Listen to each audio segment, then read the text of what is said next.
பாடி கர்த்தரை ஆராதிக்கிறோம். நிறைய ஆராதனையில நம்ம பங்கெடுத்திருக்கிறோம். ஒரு சிலர் ஆராதனையிலே தேவனை நன்றாக அனுபவித்திருக்கிறீர்கள். இன்றைக்கு ஆராதனை அப்படின்னா என்ன அப்படிங்கிறதை குறித்து ஒரு தேவனுடைய வார்த்தையை நான் உங்களோடு கூட பகிர்ந்து கொள்கிறேன். நிறைய என் உள்ளத்தில் நிறைய வார்த்தைகள் மோதினாலும் ஆனால் இதுதான் நிலை நின்றுச்சு ராத்திரி. ஆமேன். இதை தான் பேசணுங்கிற ஒரு சிந்தை, ஆமேன், ஸ்தோத்திரம், என்னை நிலை நிறுத்தினது. ஆகவே ஆராதனை அப்படின்னா என்ன, ஒரு 3 காரியத்தை உங்களுக்கு சொல்லிக் கொடுக்குறேன். அதுக்கு பிறகு எப்படி ஆராதிக்கணும்னு அப்படின்னு சொல்லி நேரம் இருக்குமானால், நமக்கு சமயம் ஒத்துக்கொள்ளுமானால் எப்படி அவரை ஆராதிக்க வேண்டும் என்பதையும் நாம் பார்ப்போம். ஏனென்றால் ஆண்டவர் நம்முடைய ஆராதனை விரும்புகிறார்.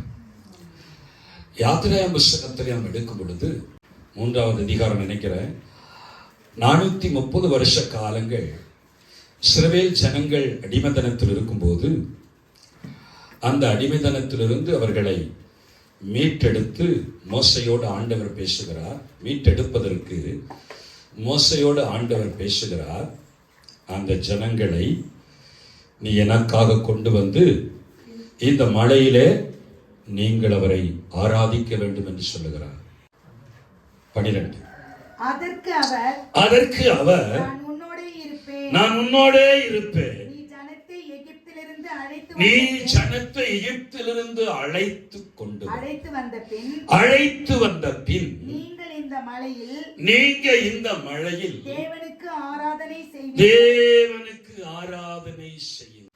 தேவனுக்கு ஆராதனை செய்யுங்கள். மத்தேயு சுவிசேஷம் 4வது அதிகாரத்தில் பிசாசை பார்த்து ஆண்டவர் சொல்லுகிறார், உன் தேவனாகிய கர்த்தர் ஒருவருக்கே ஆராதனை செய்வாயா. யாரை பார்த்து சொல்லுகிறார்? பிசாசை பார்த்து சொல்லுகிறார். ஏன் பிசாசை பார்த்து சொல்லுகிறார்? அந்த பிசாசு இயேசுவை பார்த்து என்ன சொன்னது? வாசிங்க பார்க்கலாம். நீ சாஷ்டாங்கமாய் விழுந்து என்னை பணிந்து கொண்டால், அந்த பணிந்து கொள்ளுவது என்பதுதான் ஆராதனை. நீ சாஷ்டாங்கமாய் விழுந்து என்னை பணிந்து கொண்டால் இவைகளை எல்லாம் உமக்கு தருவேன். ஹலோ, யாரை பார்த்து சொல்லுவது? சாசு ஆண்டவரை பார்த்து சொல்லுகிறான், நீ என்னை பணிந்து கொண்டால், நீ என்னை ஆராதித்தால், நீ என்னை சேவித்தால், நான் இவைகளை எல்லாம் உமக்கு தந்து விடுவேன். இயேசு கிறிஸ்து சிலுவைக்கு வந்து மரித்து ஒரு மீட்பை உண்டாக்குவதற்கு முன்பதாக இந்த உலகம் பிசாசு கையில் இருந்துச்சு. ஆமென். இயேசு கிறிஸ்து சிலுவைக்கு வந்து மரித்து ரத்தம் சிந்தி இந்த முழு உலகத்தையும் மீட்டு எடுப்பதற்கு முன்பதாக இந்த உலகம் பிசாசு கையில தான் இருந்துச்சு. ஆண்டவர் இந்த உலகத்தை ஆதாம் கையில கொடுத்தார். ஆதாமோ அதை பிசாசின் கையில் என்ன செஞ்சிட்டான்? அடகு வச்சிட்டான். இப்போ ஆதாமால் அடகு வைக்கப்பட்ட இந்த உலகத்தை பார்த்து இயேசுவை பார்த்து சொல்லுகிறார், நீ என்னை பணிந்து கொண்டாய். அப்படின்னா நீ என்னை ஆராதித்தாய். உன்னுடைய ஆராதனையை, என்னுடைய ஆராதனையை நீ ஏற்றுக்கொள்ளுவாயானால் நீ சிலுவைக்கு போக வேண்டிய அவசியம் இல்லை, நீ ரத்தம் சிந்த வேண்டிய அவசியம் இல்லை, நீ ஆணிகள் அடிக்கப்பட வேண்டிய அவசியம் இல்லை, நீ முள்முடி சுட்டப்பட வேண்டிய அவசியமே கிடையாது. சிம்பிளா இந்த உலகத்தை நான் திருப்பி உங்க கையில் கொடுத்தேன். ஆமென். அப்போ பிசாசு ஆராதனைக்கு போட்டி போடுறான். அல்லேலூயா. அவன் திருடுறது எதை தெரியுமா? ஆண்டவருக்கு போக வேண்டிய ஆராதனையை, ஆண்டவருக்கு செலுத்த வேண்டிய ஆராதனையை தனக்கு அந்த ஆராதனையை வந்துவிட வேண்டும் என்று அவன் தேவனிடத்திலேயே எதிர்பார்த்தான். இயேசு கிறிஸ்துவினிடத்திலேயே அந்த ஆராதனையை எதிர்பார்த்தான். ஆராதனைக்கு உரியவர் நம்முடைய ஆண்டவர், ஆராதனைக்கு தகுதி வாய்ந்தவர் ஆண்டவர். யாராவது இந்த உலகத்துல நமக்காக மரிச்சிருக்கிறாங்களா? நமக்காக இந்த உலகத்துல யாராவது ரத்தம் சிந்தி இருக்கிறாங்களா?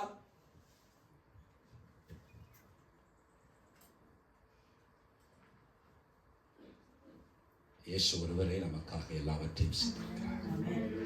அவர் ஒருவரே ஆராதனைக்கு உரியவர். இயேசு சொல்லுகிறார், பிசாசை பார்த்து, அப்பொழுது இயேசு, அப்பாலே போ சாத்தானே, தேவனாகிய கர்த்தரை பணிந்து கொண்டு அவர் ஒருவருக்கே ஆராதனை செய்வாயாக.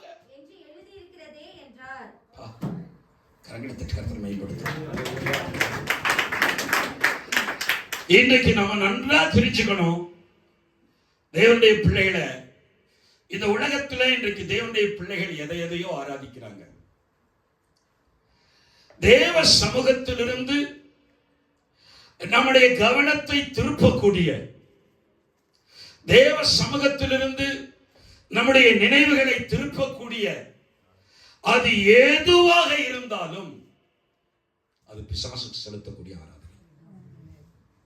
அது ஏதுவாக இருக்கட்டும், அது பணமாக இருக்கட்டும், பொருளாக இருக்கட்டும், மனிதர்களாக இருக்கட்டும், ஏதுவாக இருக்கட்டும், அது பிசாசை ஆராதிப்பதற்கு அடையாளம். இன்றைக்கு பிசாசை ஆராதிப்பதற்கென்ற இன்ஸ்ட்ருமெண்ட்கள் பல விதத்திலே பயன்படுத்தப்படுகிறது. ஆண்டவர் இசைக்கருவிகளை எல்லாம் உண்டாக்கினதே அவரை ஆராதிப்பதற்காக, அவரை மகிமைப்படுத்துவதற்காக. தேவ பிள்ளைகள் தன்னுடைய பிரசன்னத்திலே திளைக்க வேண்டும், தேவனுடைய பிரசன்னத்திலே தம்முடைய பிள்ளைகள் மகிழ்ந்து களி கூற வேண்டும் என்று ஆண்டவர் விரும்பிதான் இந்த ஆராதனையை அவர் விரும்புகிறார். அல்லேலூயா. ஆராதனை என்ன? முதல்ல நம்ம ஒன்று புரிஞ்சுக்குவோம். நிறைய பேர் நம்ம ஆராதிக்கிறோம், பட் ஆண்டவர் ஆராதனைனா என்ன அப்படிங்கிறது சில நேரங்களில் நமக்கு தெரியல. அதனால அந்த ஆராதனை என்ன அப்படிங்கிறத நான் உங்களுக்கு சொல்லிக் கொடுக்குறேன்.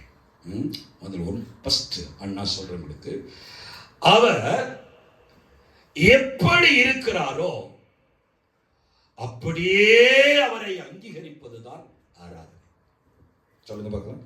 அவர் எப்படி இருக்கிறாரோ அவரை அப்படியே அங்கீகரிப்பதுதான் ஆராதனை. ஆராதனைக்கு பல ரீதிகள் உண்டு. அவர் எப்படி இருக்கிறார், அவர் எப்படி இருக்கிறார்? சக்கையை சொன்னான், அவர் எப்படிப்பட்டவரோ என்று பார்க்க வகை தேடினான். இப்போ ஆண்டவர் ஆபிரகாமுக்கு எப்படி வெளிப்பட்டார் தெரியுமா? ஏல்ஷடாயாக வெளிப்பட்டார், யெகோவா ஈராவாக வெளிப்பட்டார். ஆமென் சொல்லுவோமா? ஆபிரகாமை குறித்து பவுல் சொல்லுகிறார், அவர் இல்லாதவைகளை இருக்கிறவரை போல அழைக்கிற தேவன். ஆமென் சொல்லுவோம். மோசேக்கு எப்படி வெளிப்பட்டார் தெரியுமா? இருக்கிறவராக இருக்கிறேன் என்று வெளிப்பட்டார். நேற்றும் இருக்கிறார், இன்றைக்கும் இருக்கிறார், நாளைக்கும் இருக்கிறார். அதை யாராலையும் மாற்ற முடியாது. ஆமென் சொல்லுவோமா? அல்லேலூயா. எங்க நீங்க போய் அவரை கூப்பிட்டாலும் எஸ் ஆஜராயிடுவார், பிரசன்ட் ஆயிடுவார். எப்பயுமே அவருடைய லைஃப் கரண்ட்ல தான் இருக்கு. ஆமென் சொல்லுங்க. அவர் என்னைக்குமே ஆப்சண்டே கிடையாது. எல்லா நேரத்திலும் அவர் பிரசன்ட் ஆகவே இருக்கிறார், லைவ்லயே இருக்கிறார். கரங்களை திறமை எத்தனை பெரிய சந்தோஷம். இருக்கிறவரா இருக்கிறேன்னு என்ன அர்த்தம்? ஆமென். நான் லைவ்ல இருக்கேன்னு அர்த்தம். அப்ப ஆண்டவர் எப்பயுமே என்ன செய்யறாரு? லைவ்ல இருக்கிறார். யாத்திராகம் 3:14 சொல்லுகிறார், நான் இருக்கிறவராய் இருக்கிறேன் என்று சொல்லி. யாத்திராகமும் 17:15 சொல்லுகிறார், நான் யெகோவா நிசி. நான் யெகோவா நிசி. எப்பொழுதெல்லாம் நீ கரத்தை தூக்குறாயோ அப்பொழுதெல்லாம் உனக்கு நான் ஜெயத்தை கொடுக்க ஆயத்தமாக இருக்கிறேன். ஆமென். யெகோவா நிசினா பாருங்க, மோசே ஊரும் 2 கரங்களை உயர்த்தி அப்படியே 2 கரத்தை உயர்த்தி நிறுத்த நினைக்கிறாங்க. யோசுவா போய் யுத்தத்துல ஆமென் சத்துருக்களை வெட்டி வீழ்த்துகிறார். நம்முடைய ஆண்டவராய் இருக்கிற இயேசு கிறிஸ்து கூட 2 கரத்தை அப்படியே சிலுவையில தொங்கும் பொழுது ஆமென் பிதாவாகிய தேவன் ஜெயமெடுத்தார். அல்லேலூயா. அப்படின்னா யெகோவா நிசி, அவர் எப்பொழுதும் ஜெயாளி, அவருக்கு தோல்வியே கிடையாது, அவர் ஜெயிக்கிறவர். ஆமென் சோத்திரம். மற்றவர்கள் எல்லாம் டெபாசிட் இழக்கிறது போல தேர்தல்ல இவர் ஒருபோதும் ஒரு நாளும் டெபாசிட் இழந்ததே கிடையாது. ஆமென். அன்று முதல் இன்று வரைக்கும், இன்று முதல் என்று வரைக்கும் அவர் ஜெயாளி. அல்லேலூயா. அவருடைய ராஜ்யத்துல தோல்வியே கிடையாது. பிசாசு என்ன நினைச்சிட்டா, இயேசுவை நல்லா அடிச்சிட்டோம், ரத்த சிந்த வச்சிட்டோம், முள்முடிய சூட்ட வச்சிட்டோம், பிரைஸ் லார்ட், எல்லாம் கல்ல அந்த சிலுவையிலிருந்து இறக்கிட்டோம், ஆமே பெட்டிக்குள்ள வச்சிட்டோம், கல்லறையில வச்சிட்டோம் அப்படின்னு காதரிச்சு அப்படியே எல்லாரும் கூக்கரிட்டு சந்தோஷப்பட்டுச்சு. அடுத்த செகண்ட் அவர் உயிரோடு. நம்முடைய ஆண்டவர் ஜெயாளி. Price the Lord. இப்படி நம்ம ஆண்டவரை எப்படியே சொல்லிக்கிட்டே போலாம். ஆமென். நம்ம ஒவ்வொருவருக்கும் அவர் அப்பாவா இருக்கிறார். அல்லேலூயா. எசேக்கியேலுக்கு ஆண்டவர் எப்படி தெரியுமா வெளிப்பட்டாரு? ஒரு வசனத்தை சொல்லுகிறேன் கவனிங்க. எசேக்கியேலுக்கு ஆண்டவர் எப்படி வெளிப்பட்டார்? 48:35 பிரைஸ் தி லார்ட். யெகோவா ஷம்மா, சுகம் தருகிற தெய்வமாய் வெளிப்பட்டார். ஆமென். அப்போ ஒவ்வொரு பரிசுத்தவானுக்கும் ஆண்டவர் வெளிப்பட்ட விதங்கள் வித்தியாசமானது. ஒரு ராஜாக்கள் 18:24 வாசிக்கிறோம். Price the Lord. எலியாவினுடைய ஊழியத்துக்கு, எலியாவினுடைய வாழ்க்கைக்கு அவர் அக்கினியாய் வெளிப்பட்டார். ஆமென் சொல்லுவோம். Price the Lord. அங்க சொல்லுகிறான், எலியா சொல்லுகிறான், அக்கினியில் உத்தரவருளும் தெய்வமே.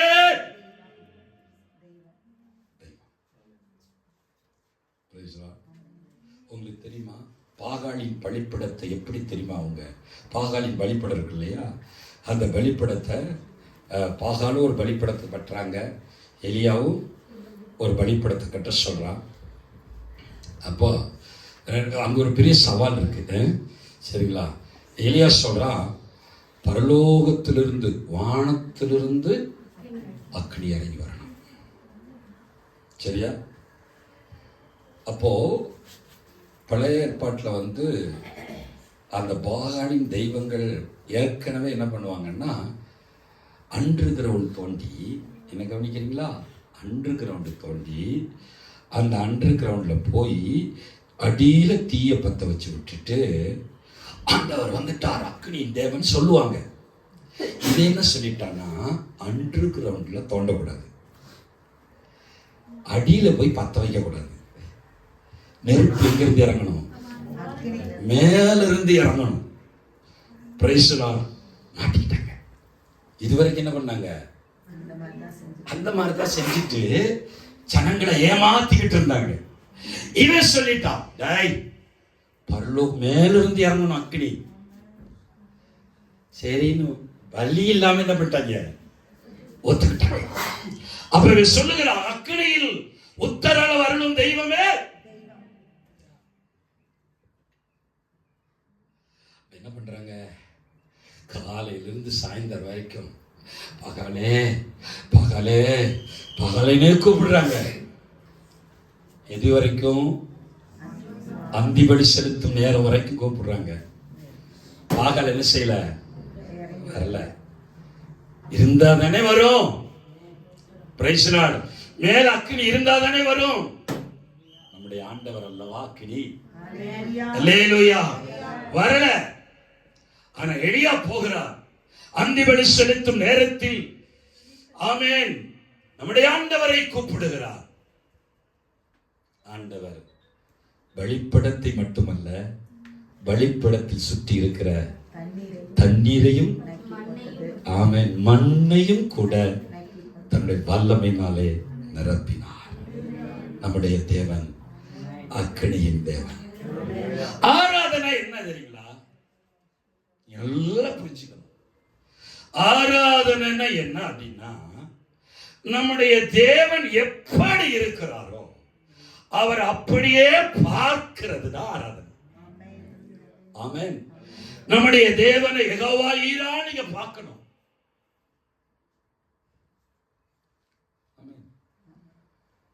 ஆபிரகாம் தன்னுடைய மகனை பார்த்து சொல்லிட்டு போறான், நாங்க இப்போ ஆராதிக்க போறோம், நான் என்னுடைய மகனும் மோரிய மலையில ஆராதிக்க போறோம், ஆராதிச்சுட்டு திரும்பி வந்துருவோம் அப்படின்னு சொல்லிட்டு போறான். ஆமென். அப்ப ஆராதனை அப்படின்னா ஈசாக்கு கேட்கிறாப்பா, விறகு இருக்குப்பா, பலி செலுத்த ஆடு எங்கப்பா? அப்பத சொல்றாரு, எனக்கும் தெரியாதுப்பா, ஆடி இருக்கு, நானும் எனக்கு ஒண்ணு தெரியும்பா, அவர் யெகோவாயிரப்பா, அவர். அப்போ ஆராதனை என்றால் நான் உங்களுக்கு நல்ல அழுத்தம் திருத்தமா சொல்றேன், நம்முடைய ஆண்டவர் பரிசுத்தமான தெய்வம். நீங்க அங்கீகரிச்சாலும் அவர் பரிசுத்தர், நீங்க அங்கீகரிக்கலனாலும் அவர் பரிசுத்தர். நீங்க அங்கீகரிச்சாலும் அவர் அக்கினிமயமானவர், நீங்க அங்கீகரிக்கலனாலும் அவர் அக்கினிமயமானவர். ஆமென் சொல்லுங்க. அல்லேலூயா. நீங்கள் ஏற்றுக்கொண்டாலும் அவர் யெகோவா நிசி, நீங்கள் ஏற்றுக்கொள்ளாவிட்டாலும் அவர் யெகோவா நிசி தான்.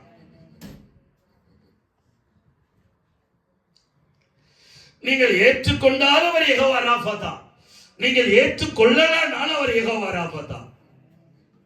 Price the Lord. இப்ப என்ன பண்றோம்? ஆராதனையில அவர் ஏற்கனவே பரிசுத்தர். இங்க பாருங்க, உங்களுக்கு தெரியுமா, 24 மணி நேரமும் பிரைஸ் தி லார்ட் தேவ தூதர்கள் இரவும் பகலும் அவரை பரிசுத்தர் பரிசுத்தர் பரிசுத்தர் என்று அவரை ஆராதித்துக் கொண்டே இருக்கிறார்கள். அப்படின்னா அவர் பரிசுத்தர் தான் என்பதை தேவ தூதர்கள் அங்கீகரித்து அதை ஏற்றுக்கொண்டு அதை உட்கொண்டு அதற்கு கனத்தை செலுத்துகிறார்கள். தேவ தூதர்களுடைய வேலை என்ன தெரியுமா? தேவ தூதர்களுக்கு எந்த தேவையும் கிடையாது. தேவ தூதர்களுக்கு எந்த தேவையும் கிடையாது. அவங்க யெகோவா நிசினை ஆராதிக்க வேண்டிய அவசியம் இல்லை. அவங்க யெகோவா ராஃபான்னு சொல்லி ஆராதிக்க வேண்டிய அவசியம் இல்லை. அவங்களுடைய முழு நோக்கம் எல்லாம், தேவத்துடைய முழு நோக்கம் எல்லாம் அவர் பரிசுத்தர், அவர் பரிசுத்தர். அருமையானவர்களே, நல்ல கவனிங்க. நிறைய பேர் என்ன நினைச்சுக்கிறாங்கன்னா, நம்ம பரிசுத்தர் பரிசுத்தர் பரிசுத்தர் பரிசுத்தர் என்று நம்மை ஆராதிப்பதினாலே அவர் பரிசுத்தராய் மாறுவதில்லை. அவர் நல்லவர் நல்லவர் என்று நானும் நீயும் சொல்லுவதினாலே அவர் நல்லவராய் மாறுவதில்லை. ஆல்ரெடி அவர் நல்லவராக இருக்கிறார். ஏற்கனவே அவர் பரிசுத்தராய் இருக்கிறார். ஏற்கனவே அவர் யெகோவா நிசியா இருக்கிறார். இப்ப நீயும் நானும் அதை அங்கீகரிச்சு ஆமோதிச்சு அதுல ஈடுபடணும், ஈடு கொடுக்கணும். That is washing. Amen. Praise the Lord. பாருங்க, யெகோவா நிசி அப்படின்னு நம்மள அவர் ஆராதிச்சுட்டு நம்ம மனசு எங்கேயோ பறிகொடுத்து விட்டு இருக்க கூடாது. ஆமென். ஆண்டவரே நீர் பரிசுத்தர் பரிசுத்தர் பரிசுத்தர் என்று நம்ம ஆராதனை செஞ்சுக்கிட்டு பாடலை பாடிக்கிட்டு பிரைஸ்லார் உங்களுடைய சிந்தனைகள், எண்ணங்கள், நினைவுகள் எல்லாம் வேறு எங்கேயும் இருக்கக்கூடாது. பரிசுத்தர் என்று சொல்லுகிற உன்னுடைய வாய், உன்னுடைய நினைவு, அது பரிசுத்தர் என்று உன்னுடைய நினைவு அதை அங்கீகரிக்கணும்.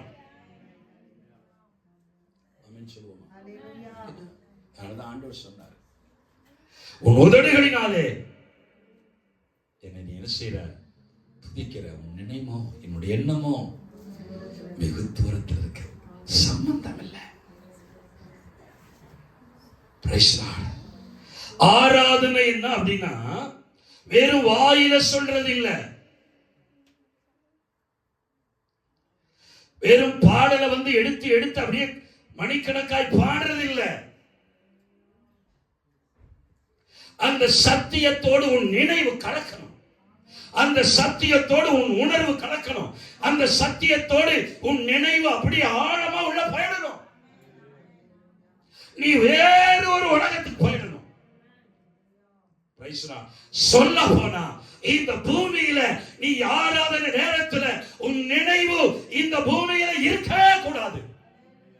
எத்தனை பேர் ஆமென் சொல்றீங்க? அல்லேலூயா. ஆனா ஆராதனைக்கு வரும்போது அங்கதான் இருக்கிற கவலை, பாரம், துக்கம் எல்லாத்தையும் கூட்டிட்டு வந்து அங்க உட்காந்து நாம் பட்ட பாடுற உங்களுக்கு தெரியுமா, நாம் படுற கஷ்டம் உங்களுக்கு தெரியுமா? ஐயா, ஆராதனைங்கிறது உன் கஷ்டத்தை சொல்ற இடம் கிடையாது, உன் வேதனையை சொல்ற இடம் கிடையாது, உன் பாரத்தை சொல்ற இடம் கிடையாது. அவர் அங்கீகரிச்சு ஆமோதிச்சு அவருடைய உணர்வோடு உன்னுடைய உணர்வை ரெண்டரை கலக்கிறது தான் ஆராதனை. கரங்களை தட்டி கர்த்தரை மேன்மைப்படுத்துகிறார். அப்ப அவர் எப்படி இருக்கிறார்? அவர் அக்னியா இருக்கிறார். அப்ப உன்னுடைய உணர்வு என்னவா மாறணும்?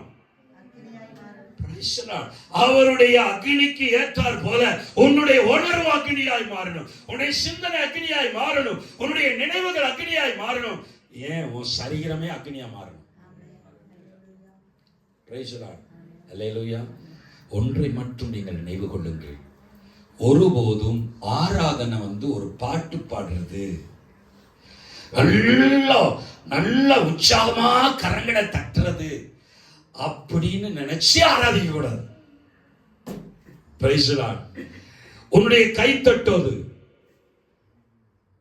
உன்னுடைய கரகாசத்தோடு உன்னுடைய நினைவு கலக்கப்படாவிட்டால், உன்னுடைய உணர்வுகள் கலக்கப்படாவிட்டால் அது ஆராதனை அல்ல, அது சடங்கு. ஆமென் சொல்லுவோமா? அது என்னல்ல, ஆராதனை கிடையாது, அது சடங்கு. ரட்சிக்கப்படாதவன் ஆராதிக்கிறான், ரட்சிக்கப்படாதவனு பாட்டு பாடுறான், அபிஷேகம் பெறாதவனு பாட்டு பாடுறான். நம்மளை விட நல்லா பாடுறான். இருக்கீங்களா? நம்மளை விட என்ன செய்யறான்? என்ன பிரயோஜனம்? யாருக்கு லாபம்? உன் உணர்வுகள், உன் நினைவுகள் தேவனோடு கலக்கப்படாவிட்டால் அது அந்த ஆராதனை யாருக்கு பிரயோஜனம்? அந்த ஆராதனை யாருக்கு லாபம்? அதில் ஆண்டவர் பிரியப்படுவார் என்று நினைக்கின்றீர்களா? ஒருபோதும், ஒருபோதும் இல்லை. Praise the lord. அல்லேலூயா. அதனால ஆராதனை என்ன? அவர் எப்படி இருக்கிறார் அதை அப்படியே ஏற்றுக்கொண்டு அங்கீகரிச்சு நம்முடைய நினைவுகளை அவரோடு கலப்பதுதான் ஆராதனை. ஆமென் சொல்லுவோமா? யெகோவா நிசி ஒரு பாட்டு பாடுறோம், அந்த யெகோவா நிசியோட கலந்துறணும். ஆமென். அல்லேலூயா. அப்ப உங்களுக்கு என்ன ஆகும் தெரியுமா? Price the Lord.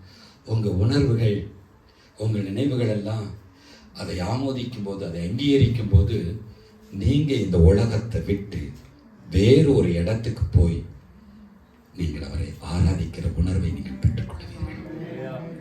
Price the Lord. நல்லா புரிஞ்சுக்குங்க. ஏதோ நல்ல நிறைய பாட்டை பாடுறதுனால, நல்ல கையை தட்டுறதுனால, அல்லது நல்ல டான்ஸை ஆடுறதுனால அது ஆராதனை நாம ஏமாந்து போகக்கூடாது. ஆமென். வழி தப்பி போயிடக்கூடாது. Praise the lord. அல்லேலூயா. எத்தனை பேர் நீங்க நம்புறீங்க அவர் எனக்கு அப்பாவாக இருக்கிறார், அவர் எனக்கு சகோதரனாக இருக்கிறார்.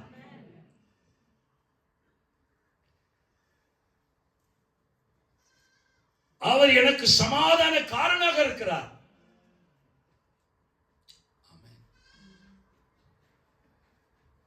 அப்போ அவர் ஆஜராகாத, தகப்பனுக்கு தகப்பனாய், சகோதரனுக்கு சகோதரனாய், சகோதரிக்கு சகோதரியாய், நண்பனுக்கு நண்பனாய், அப்பாவுக்கு அப்பாவாய் அவர் எந்த ரூட்ல அவர் வராம இருக்காரு சொல்லுங்க. அவர் கவர் பண்ணாத இடம் எது சொல்லுங்களேன், சொல்லுங்க. அவர் வராத இடமும் இல்லை, அவர் கவர் படாத இடமே இல்லை. Praise the Lord. இந்த உலகத்துக்கு நானே வெளிச்சம். அப்ப அவர் எப்படிதான் பார்க்கணும்? ஆமென். என் வாழ்க்கைக்கு அவர் வெளிச்சம், இந்த உலகத்துக்கு அவர் வெளிச்சம், என் குடும்பத்துக்கு அவர் தான் வெளிச்சம். அவர் எப்படி இருக்கிறாரோ அப்படி நம்ம பார்வையை மாத்தணும். ஆமென் சொல்லுங்களேன். அல்லேலூயா. அப்படி நம்ம பார்த்து அவரை ஆராதிக்க ஆரம்பிக்கும் போது நான் சொல்றேன், உங்களால தேவ பிரசன்னத்தை, தேவ சமூகத்தை அனுபவிக்காம இருக்க வாய்ப்பே இல்லை.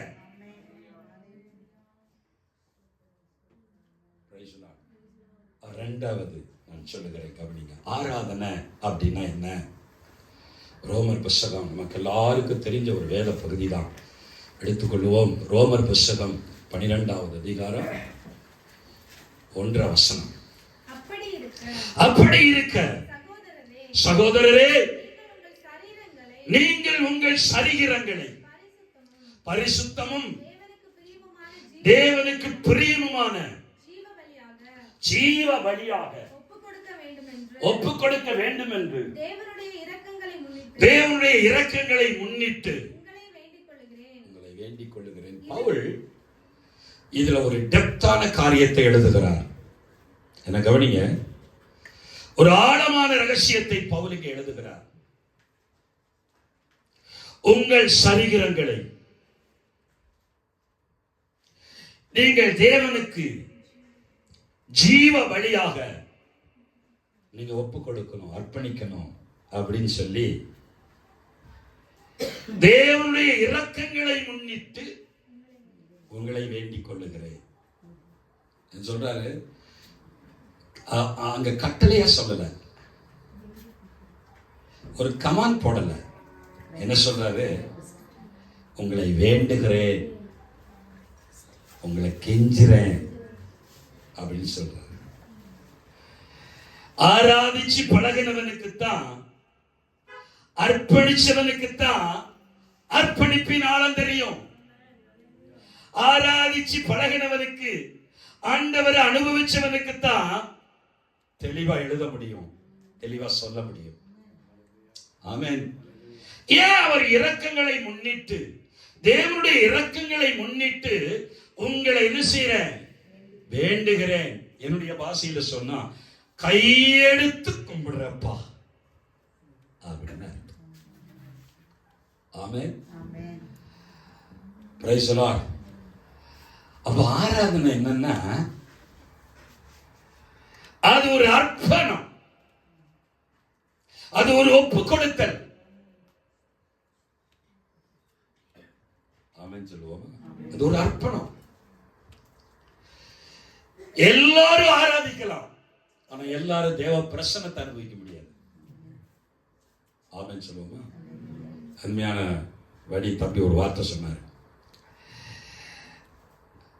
ஊழியத்துக்கு அழைப்பு தேவை, சுவிசேஷம் சொல்றதுக்கு அழைப்பு தேவை. சூப்பர். ஆமென் சொல்லுவோமா? எல்லாரும் என்ன செய்யணும்? அது நம்ம மேல விழுந்த கடமை. இது பாஸ்டர் தான் செய்யணுங்கிற அவசியம் இல்ல. ரட்சிக்கப்பட்ட ஒவ்வொருவனும் என்ன செய்யணும்? கண்டிப்பா சுவிசேஷம் சொல்லணும். அது சொல்ல வேண்டியது உண்மையில் விழுந்த ஒரு கடமை. சொல்லலன்னு உனக்கு ஐயோ. ஒருத்தரையாவது நீ ரட்சிப்புகளை நடத்தணும். அப்பதான் நீ உண்மையான விசுவாசி. அல்லேலூயா. ஓ மூல ஒரு ஆளு ரட்சிக்கப்படலையா? ஓ மூல ஒரு ஆளு இயேசுவை பத்தி நீ சொல்லலையா? உன் மூலம் ஒரு ஆளு ரட்சிக்கப்பட்டு சபைக்கு வரலையா? அல்லது வேற ஒரு சபைக்காவது போகலையா? ஒரு ரட்சிப்பட சந்தேகம்.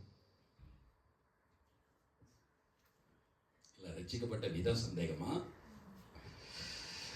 இல்ல ரட்சித்தவர் மேல சந்தேகமா? இல்ல நீ பெற்றுக்கொண்ட ரட்சிப்பு சரியா இல்லையா?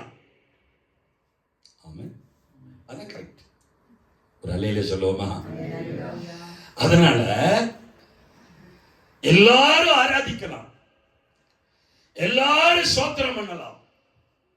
ஆனா அப்படியெல்லாம் தேவ பிரசன்னம் இறங்கி வந்து விடாது. அதற்கு ஒரு டெப்த் அர்ப்பணிப்பு தேவை. ஆராதனை என்பது அது வாஞ்சிக்க கூடியது. அது நம்முடைய உடலை தேவனுக்கு காணிக்கையாய் அர்ப்பணிப்பது. ஆமென். அது சுயத்துக்கு மறிப்பது. உனக்கென்று ஒரு சுயம் எதுவும் இருப்பதை ஆராதனை ஏற்றுக்கொள்ளாது. ஆமென் சொல்லுவோமா? அல்லேலூயா. கிதியோன் என்ன செய்யறான் தெரியுமா? கிதியோன் என்ன செய்யறான்? நியாயாதிபதி புஸ்தகத்துல கிதியோன் என்ன செய்கிறான்? 300 பேரை தனியா பிடிச்சு அதுல 100 பேரை என்ன செய்யறான்? தனியா நிறுத்தி, யுத்தத்துக்கு தனியா நிறுத்தி எல்லாரும் கையில என்ன செய்யறான்? ஒரு பானையை கொடுத்து அந்த பானைக்குள்ள ஒரு தீவட்டிய வச்சு பிரைஸ் லார்ட் எக்காலத்தால் ஊதும் போது எல்லாரும் என்ன செய்யறாங்க? பானையை ஒட்டைக்க சொல்றான். எல்லாரும் போட்டு பானை என்ன செய்யறாங்க? ஒட்டைக்கிறாங்க. பானையை ஒட்டைச்சோன்ன தீவெட்டி வெளியே வருது. சுயம் அழிக்கப்பட்டாதான் ஆராதனை வெளியே வரும். சும்மா ஆராதனை வராது. ஆராதனைக்கு முன்னாடி நம்முடைய சுயம் அழிக்கப்பட வேண்டும். அங்கே பெருமைகள் அழிக்கப்பட்டிருக்க வேண்டும். அங்கே அகந்தைகள் அழிக்கப்பட்டிருக்க வேண்டும். அங்கே வைராக்கியங்கள் அழைக்கப்பட்டிருக்க வேண்டும். அங்கே கசப்புகள் அழிக்கப்பட்டிருக்க வேண்டும். அழிக்கப்படாத எந்த கசப்பான ஆராதனையும் தேவ பிரசன்னம் ஒருபோது வெளிப்படாது. ஆமென் சொல்லுவோமா? அதனாலதான் பவுல் சொல்றாரு, என்னென்ன உங்கள் சரீரங்களை தேவனுக்கு ஜீவ பலியாய் ஒப்பு கொடுங்கள். எப்படி ஒப்பு கொடுக்கிறது? Price the Lord. சுயம் இல்லாத ஒரு வாழ்க்கை. நான் மட்டும் நல்லா இருந்தா போதும். இந்த சிந்தை வந்தாவே அவுட்டு. தேவ பிரசன்னத்தை விட்டு வெளியே போயிடுவோம். ஆமென் சொல்லுவோமா? அல்லேலூயா. Praise the lord. பவுல் சொல்லுகிறார், எல்லாரும் என்னை போல் ஆகுங்கள். இயேசு சொல்லுகிறார், என்னை விசுவாசிக்கிறவன் என்னிலும் பெரிய காரியங்களை செய்வான். ஆமென். அவருக்கு என்ன இல்ல? எந்த சுயமும் இல்லை. Praise the Lord. நீங்க எல்லாரும் ஊழியக்காரங்களா மாறினா சந்தோஷம். எல்லாரும் ஊழியக்காரங்க மாறினா சந்தோஷப்படுற முதல் ஆளு நான் தான். உங்களுக்கு புரியுதா? அவருக்கு எந்த சுயமும் இல்லை. நீங்க சுயத்தை அழிச்சா மட்டும்தான் அவன் ஆராதனையில தேவன் வெளிப்படுவார். அல்லேலூயா. அதனாலதான் உங்க சரீரத்தை ஜீவ பலியா என்ன செஞ்சிருங்க? ஒப்பு கொடுத்துருங்க. ஆதியாகமம் 22:1 எடுங்க. பக்கம் 1-2 சீக்கிரம் எடுங்க. இந்த காரியங்கள் நடந்த பின்பு தேவன் ஆபிரகாமை சோதித்தார். அவன் அவனை நோக்கி, ஆபிரகாமே, இதோ அடியேன் என்றார். அப்பொழுது அவர், இங்க பாருங்க, ஆண்டவர் ஆபிரகாமோடு பேசுகிறார். அப்பொழுது அவர், உன் புத்திரனும் உன் ஏகசுதனும். ஏங்க ஒரே வார்த்தை சொல்லக்கூடாதா? உன் புத்திரன், உன் பையன் சொல்லக்கூடாதா? என்ன போடுறாரு நம்ம ஆண்டவர்.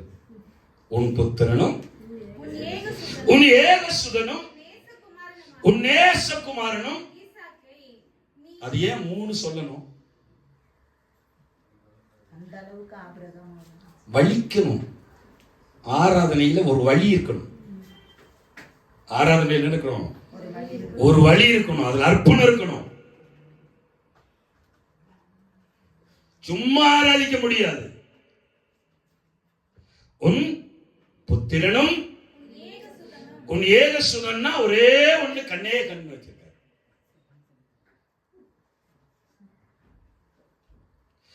அது எத்தனை வருஷம் கழிச்சு பெத்தாரு?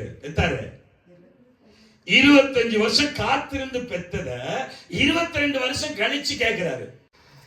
வாலிபனை கேட்கிறாரு.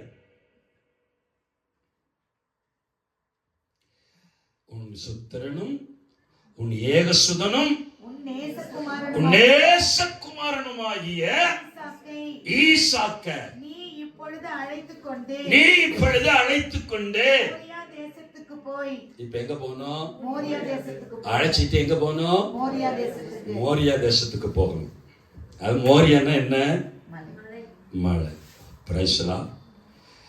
அதே இடத்துல தான் தாவீது தேவனை ஆராதனை செய்தான். ஒர்னானின் களம் என்று சொல்லப்பட்டிருக்கிறது. ஆமென். அவ அங்க கூட்டிட்டு போறான். கூட்டிட்டு போ. அடுத்த வசனம். நான் உனக்கு குறிக்கும் மலைகள் குறிக்கும் மலைகளில் ஒன்றின் மேல் அவனை தகன பலியாக பலியிடு. ஓ, என்ன சொல்றாரு? தகன பலியாக. எங்க இவனுடைய எண்ணமெல்லாம் என்னவாதான் இருந்திருக்கும்? சாராருடைய எண்ணமெல்லாம் என்னவாதான் இருந்திருக்கும்? எங்க கல்யாணம் பண்ணோன்னா ஒரே வருஷத்துல குழந்தை பெற்றிருந்தா அது பெரிய விஷயமா தெரியாது. 25 வருஷம் கழிச்சு பெத்தெடுத்த குழந்தை இல்லையா? எவ்வளவு நாள் காத்திருந்திருப்பாங்க, வாக்கு தத்துவத்துக்காக வெயிட் பண்ணி இருந்திருப்பாங்க, வாக்கு தத்துவம் நிறைவேறுதலுக்காக திரும்ப திரும்ப அதை அறிக்கை செஞ்சுட்டு இருப்பாங்க. 99 வயசுல கூட கேட்டாரு, கிடைக்குமா கிடைக்காதா அப்படின்னு கேட்டாரு. எவ்வளவு வெயிட்டிங் லிஸ்ட்ல இருந்தாரு, எத்தனை வருஷம் வெயிட்டிங் லிஸ்ட்ல இருந்தாரு. அப்படி இருந்து அப்ப அவ்வளவு வெயிட்டிங்ஸ்ல இருந்து பெத்த ஆளை எப்படி வளர்த்திருப்பாங்க? கொஞ்சம் யூகித்து சொல்லுங்க, எப்படி வளர்த்திருப்பாங்க? அவன் கேட்ட பெனியன் கேட்டானா பெனியன் வாங்கி கொடுத்திருப்பாரு. அவன் என்ன கேட்டிருந்தாலும் அத்தனையும் வாங்கி கொடுத்திருப்பாரு. Price Lord. 3 நேரம் பிரியாணி கூட போட்டிருப்பாரு. என்ன ஒன்று தானே. அடுத்து அவர் தானே ஊழியத்துக்கு நல்லா போட்டு போட்டு வளர்த்திருப்பார். இப்போ குடுறான்னு கேட்கிறார். எங்க பிடிக்கிறார் பாருங்க. அல்லேலூயா. அப்போ மோரியா மலைக்கு கூட்டிட்டு போ.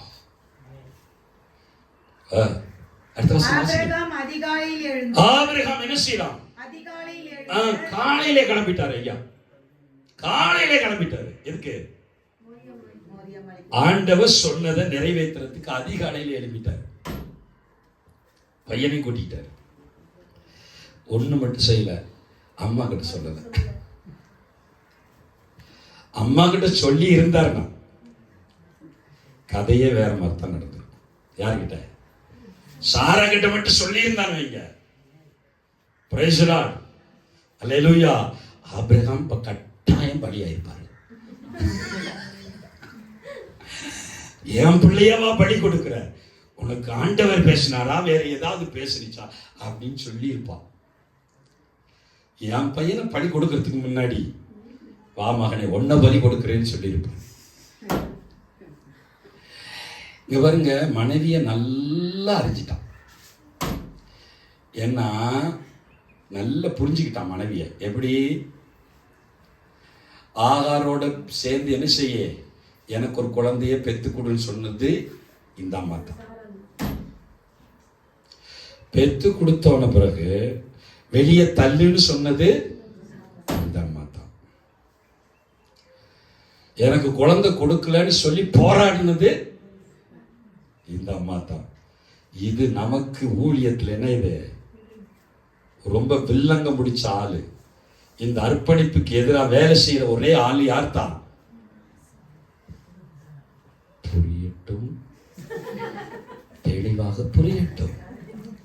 ஹலோ, எவ்வளவுதான் நல்லவங்களா இருந்தாலும் மனைவிமார்கள் நம்மளை தூக்கி எங்கதான் கோபுரத்துல வச்சாலும் ஆபிரகாம் வைக்க வேண்டிய இடத்துல, இந்த விஷயத்துல வைக்க வேண்டிய இடத்துல வச்சுட்டான். கையெழுத்து. ஏன்னா இந்த ஆராதனைக்கு, இந்த மிகப்பெரிய சத்தியத்துக்கு மனைவி ஒரு பெரிய தடையா இருப்பார் என்று அறிந்து மனைவி கிட்ட சொல்லல, பிள்ளைய கூட்டிட்டு அதிகாலம் எழுந்து போயிட்டாரு. சில விஷயத்துல சொல்ல முடியாது. ஆமாவா இல்லையா? கல்யாணம் பண்ணவங்கள ஒரு அலையிலே சொல்லுங்க. சில விஷயத்த சொல்லி செஞ்சா கஷ்டம். ஆமென், அல்லேலூயா. ஆமாங்க, ஆபிரகாமுடைய இருதயத்தை போல சாராளுடைய இருதயம் இல்லை. உலகம் பல விதத்துல சொல்லியிருக்கோம், உலகம் பல விதத்துல தான் சொல்லும். ஆமென். ஆனா சாராளுடைய இருதயத்தை போல ஆபிரகாமுடைய இருதயம் இல்ல. ஆபிரகாமுடைய இருதயம் ஆயத்தமா இருந்துச்சு. பாருங்க, எனக்கு ரொம்ப பிடிச்சது என்னன்னா, போயிட்டு எல்லாம் 2 பேரும் பேசிட்டு போறாங்க. 2 பேரும் ஆராதனைக்கு போறாங்க, 2 பேரும் ஜாலியா பேசிட்டு போறாங்க. அப்பாவும் பிள்ளையும் ஃப்ரெண்ட் மாதிரி போறாங்க. கை தட்டுங்களேன். எப்படி போறாங்க? இவர் அவர்கிட்ட பேசுறாரு, அவர்கிட்ட பேசுறாரு. விறகு நல்ல தலையில தூக்கி வச்சுட்டாரு அப்பா. இந்த காட்சி எப்படிங்க இருக்கும்? இந்த காட்சி எப்படி இருக்கும்? உங்க பிள்ளை மேல, உங்க பிள்ளை தலை மேல விறக வச்சு அவரை தான் நீங்க பலி கொடுக்க போற, அந்த பலிக்கு இவர் மேலேயே விறக வச்சு கூட்டிட்டு போறாரு. என்ன அப்பா! பிள்ளைய எப்படி வளர்த்த அப்பா! ஏங்க, வாலிப பையன், என்னால இதெல்லாம் சிந்திக்க முடியாது, யோசிக்க முடியாது. இந்த காலத்து வாலிப பிள்ளைங்களை சொல்ல முடியுமா இத?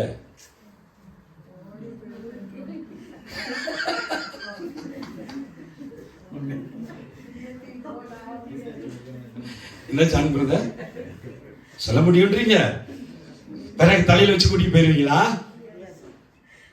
அப்படியே விறக தலையில கூட்டிட்டு வச்சு போயிட்டு பலிப்பீடத்தை செஞ்சு அது மேல படுக்க வச்சா படுத்திருப்பாங்களா?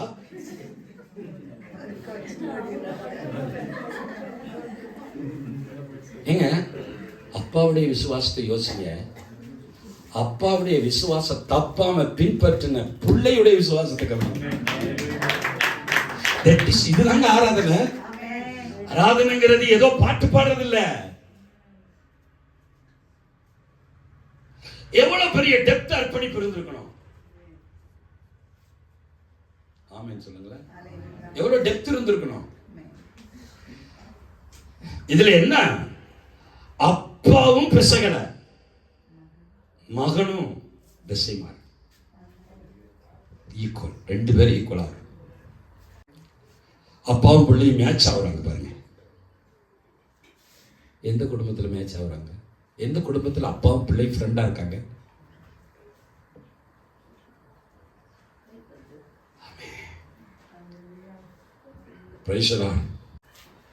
நான் இப்படி நினைக்கிறேன். பலி செலுத்த போகும்போது எங்கப்பா ஆடுன்னு கேட்டப்பா அப்பா அவர் விஷயத்த சொல்லியிருப்பாரு, ஏதாவது வயிறை பார்த்துக்கோப்பா அப்படின்னு சொல்லி அந்த இடத்துல நான் நினைக்கிறேன் நிச்சயமா அவர் சொல்லியிருப்பாரு, இவன் தான் பலி என்று சொல்லி. ஏன்னா அப்படி சொல்லலைன்னா இவர் என்ன செய்ய முடியாது, பலிப்பீடத்துல படுக்க வைக்க சான்ஸே இல்லை. சொல்லிதான் செஞ்சிருப்பாரு. அப்போ அப்பாவோடு இவர் அந்த ஆராதனைக்கு எப்படி உடன்பட்டு இருப்பாரு? உங்களுக்கு புரியுதுங்களா? நம்மளோட எத்தனை பேருங்க உடன்படுறாங்க? எத்தனை பேர் உடன்படுறாங்க?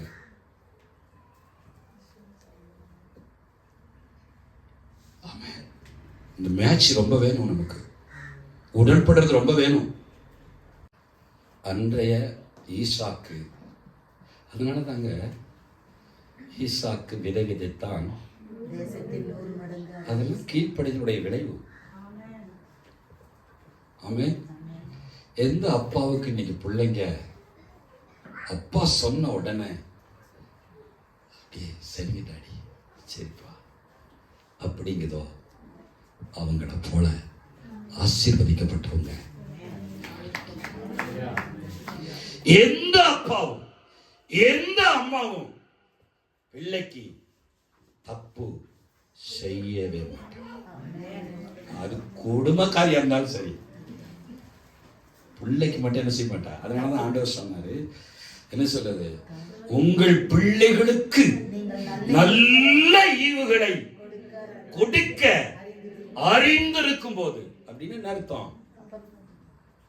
அப்போ இங்க பாருங்க, சித்தப்பா பிள்ளைக்கோ பெரியப்பா பிள்ளைக்கோ என்ன பண்ணுவாங்க, வேற மாதிரி பார்ப்பாங்க.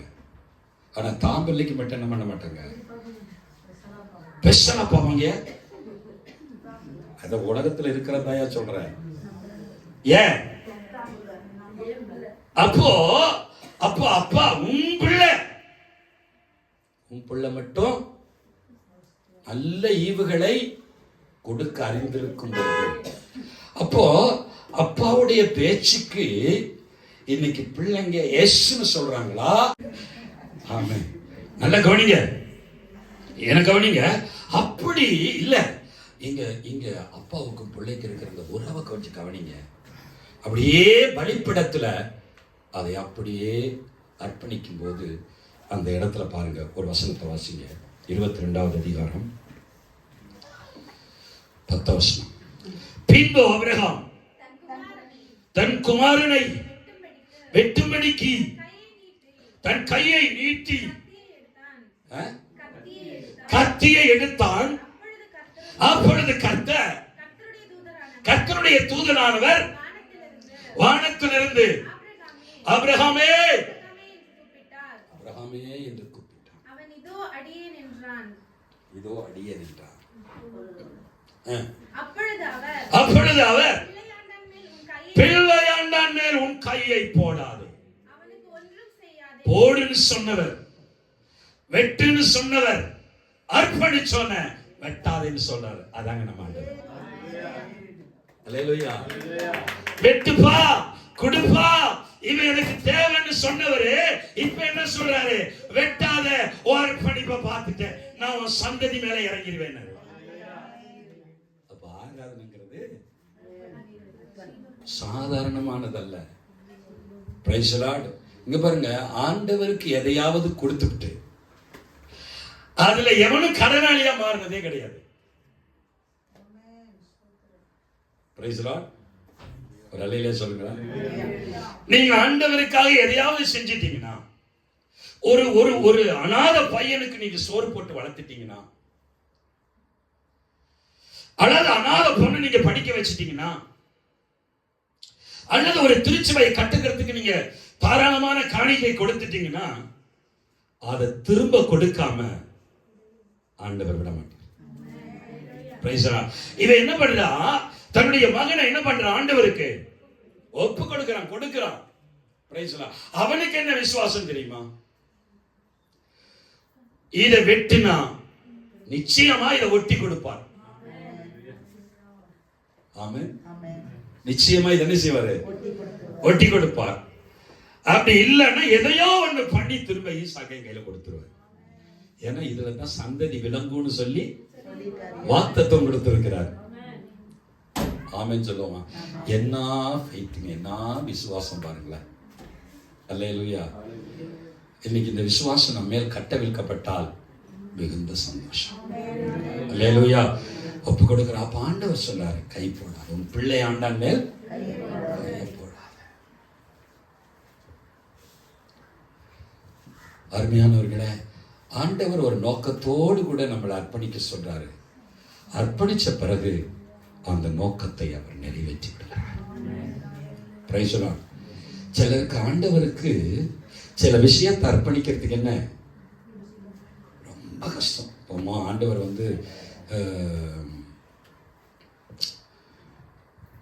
எலியாண்டத்துல சொல்றாரு, எலியாட்ட சொல்றாரு, அந்த கேரி தாட்டண்டைக்கு போ,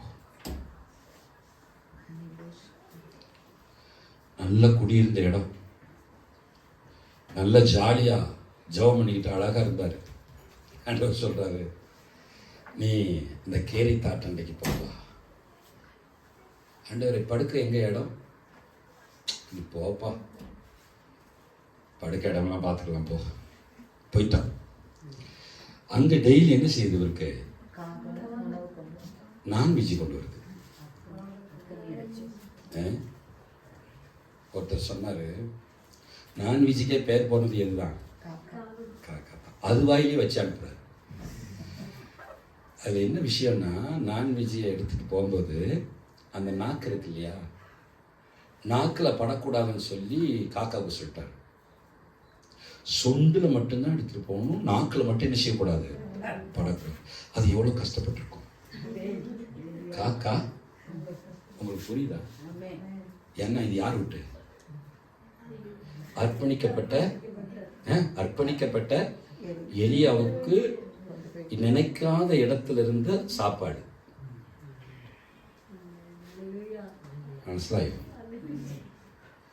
அர்ப்பணிக்கப்பட்ட எலியாவுக்கு எங்க இருந்து சாப்பாடு? அதாவது யார் கையில கொடுக்க கூடாதோ அவங்க கையிலேயே கொடுத்து அனுப்புறாரு. நாக்கை மட்டும் மடக்கி வச்சுக்க, ஏதாவது எச்சிக்கிச்சு பட்டிச்சு அவன் என்ன கேள்வி கேட்பான். யாரு? எலியா என்ன கேள்வி கேட்பான். நான் அவனுக்கு பதில் சொல்லணும். இந்த மாதிரி எச்செல்லாம் சாப்பிட்றதுக்காக நான் அப்படியே அர்ப்பணிக்க சொன்னீங்க அப்படின்னு கேட்டுருவோம். அதனால நீ அதெல்லாம் செய்யக்கூடாது. நீங்கள் நான் யோசித்து பாருங்க, இந்த காக்கா எவ்வளோ கஷ்டப்பட்டிருக்கோம். எதை? இந்த நான் விஜய அது ஆடோ மாடோ என்னவோ தெரில, கோழியோ தெரில, ஒவ்வொரு நாளும் தூக்கிட்டு போகும்போது எனக்கு ஆசை உள்ளதை என் வாயிலேயே வச்சு என் பிள்ளைக்கு கொண்டு போக சொல்கிறானே கர்த்தாவே, வேற வழியே கிடையாது அதுக்கு. இல்லைன்னா நீ செத்த. ஆமீன். கொண்டு போயிடுச்சு. திடீர்னு காக்கா நின்று போச்சு. திடீர்னு தண்ணியும். இதெல்லாம் ட்ரைனிங். ஒரு அள்ளையில சொல்லுங்க, காக்காவும் நின்று போச்சு, தண்ணியும் வத்தி போச்சு. இப்போ டிரான்ஸ்ஃபர் வந்துருச்சு ஐயாவுக்கு. ஆமா, ப்ரமோஷன் எப்படி திரும்ப வரும்? காக்காவும் நிற்கணும், தண்ணியும் நிற்கணும், நீயும் ப்ரமோஷன் வரும். தொடர்ந்து அதே வந்துகிட்டு இருந்துச்சுன்னா ப்ரமோஷன் கிடைக்காது. ஐயாவுக்கு ப்ரமோஷன் வந்துருச்சு. எங்க? எம்எல்ஏ வீட்டுக்கு வந்துச்சு, விதவை வீட்டுக்கு டிரான்ஸ்ஃபர் வந்துச்சு. கையை தட்டுங்க ஐயா. நம்ம ஆண்டவர் செய்கிறத நம்ம மூளையால சுத்தமா சத்தியமா வரங்க. ஆமென் சொல்லுங்க. சத்தியமா வரங்க. ஆமென். இவர் யோசிச்சிருப்பாரு, ஒழுங்க காக்கா கொடுத்துக்கிட்டு இருந்துச்சு, ஏன் இப்ப திடீர்னு இப்படி பண்ணிட்டாரு, விதையை விட்டு போய் சொல்லிட்டான். அதை போய் பார்த்தா அது வரவு பெருகிட்டு இருக்கு, சாவரத்துக்கு வரவு பெருகிட்டு இருக்கு. யோசித்து பாருங்க. அது தில்லா போய் கேட்கிறாரு. சத்தியமா நானா இருந்தா கேட்டுக்க மாட்டேன், என் குணத்துக்கு நான் கேட்டுக்க மாட்டேன். தில்லா கேட்கிறாரு, போ போயிட்டு மாவு பிசைஞ்சு சுட்டு ஒரு அடையை எடுத்துட்டு வா. முதல் அடைய இது எப்படி அவனால கேட்க முடியுது? அவருக்கு என்ன தைரியம்? விதை வீட்டுக்கு அனுப்புனாரு. அது ரொட்டி துண்டோ ஏதோ ஒண்ணு, அந்த அம்மா கிட்ட தான் எனக்கு சாப்பாடுன்னு சொல்லிட்டாரு. நான் தைரியமா கேட்பேன்னு கேட்டார். என்னைய கேட்டீங்கன்னா நான் கேட்டுக்க மாட்டேன். ஐயோ அந்த அம்மாலே பாவம், அதுகிட்ட போய் நான் கேட்கறதா அப்படின்னு நான் இருந்துருப்பேன். என் குணத்துக்கு சொல்றேன். இவர் அந்த குணம்லாம் பார்க்கல, மரியாதைக்கு சொல்றேன். நீ என்ன பண்ணு, நீ சாவுறியோ நீ எனக்கு கொடுத்துட்டு சாவு சாமி. ஐயோ அந்த அம்மாவும் சாவல, இந்த ஐயாவும் சாகல, ரெண்டு பேரையும் படைக்க வச்சாரு. கொடுத்தவனையும் படைக்க வச்சாரு. Price Lord. பெற்றுக்கொண்டவன் மூலமா அந்த குடும்பத்துக்கு பல அற்புதம். இங்க பாருங்க, அர்ப்பணிக்கப்பட்ட மனுஷனுடைய அந்த ஆகாரத்தை, அந்த நிழலை நம்மளால இமேஜ் பண்ணவே முடியாது. அப்ப ஆராதனைங்கிறது வந்து இல்லை சொல்லுங்க, ஆராதனைங்கிறது வந்து அவருக்கு ஒரு டெப்த் அர்ப்பணிப்பு. சுயம், பெருமை, அகந்த, மேட்டிமை, வைராக்கியம், கசப்பு, பிச்சி கிச்சி எதுவுமே கூட எல்லாம் எடுத்துட்டு ஆராதிச்சு பாருங்க. அப்பா வருகிற விதமே வேற. ஆமென் சொல்லுவோமா? ஆராதனைங்கிறது அது சொல்லுங்க ஒரு ஆழமான, சொல்லுங்க ஒரு ஆழமான,